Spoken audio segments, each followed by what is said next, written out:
Bonjour et bienvenue sur le podcast One Thing in a French Day. Aujourd'hui, vendredi 7 juin 2024, cet épisode, le numéro 2378, s'intitule D-Day, les 80 ans du débarquement. J'espère que vous allez bien et que vous êtes de bonne humeur. Je m'appelle Laetitia, je suis française, j'habite près de Paris et je vous raconte au travers de ce podcast un petit bout de ma journée. Vous pouvez vous abonner pour recevoir le transcript, le texte du podcast qui est envoyé par email à chaque fois qu'un épisode est mis en ligne. Il y a de nombreux avantages à recevoir le texte exact.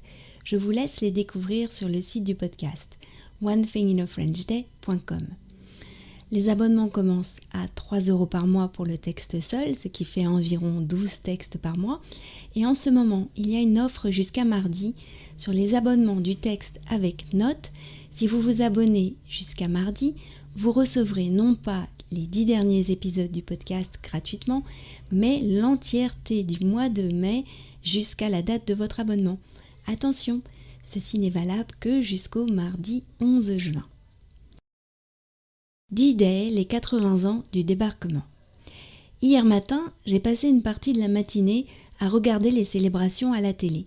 C'était émouvant de voir les vétérans qui souvent avaient à peine 18 ans lors du débarquement.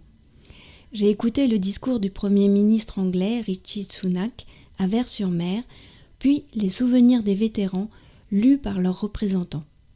L'acteur Martin Freeman a lu les souvenirs de Joe Mines. Félicia était assise sur mes genoux pour écouter la chanson de Johnny Flynn. Nous aimons beaucoup ce chanteur. La réalisation était très belle.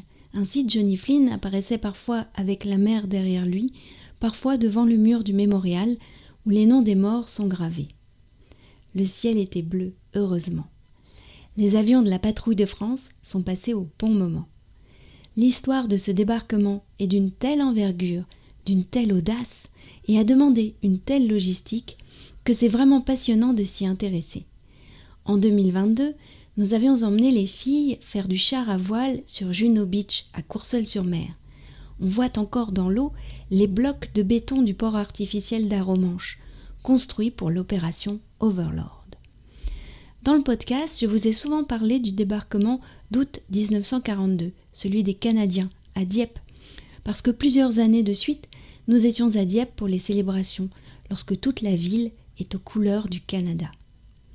Hier matin, à la radio sur France Culture, le directeur du mémorial de Caen présentait l'exposition qui va accompagner les célébrations. Il s'agit d'une exposition sur l'Amérique avant l'époque du débarquement. Elle est intitulée « L'aube du siècle américain 1919-1944 ». Apparemment, ils ont reçu des documents et des objets des États-Unis qui rendent l'exposition très riche. On peut aller la voir jusqu'en janvier 2025. Avez-vous entendu le discours du roi Charles en français ? Il parle bien. C'est bien que ce moment de mémoire arrive juste avant les élections européennes qui auront lieu ce dimanche, alors que de nombreux pays, dont la France, ont des tentations vers l'extrême droite.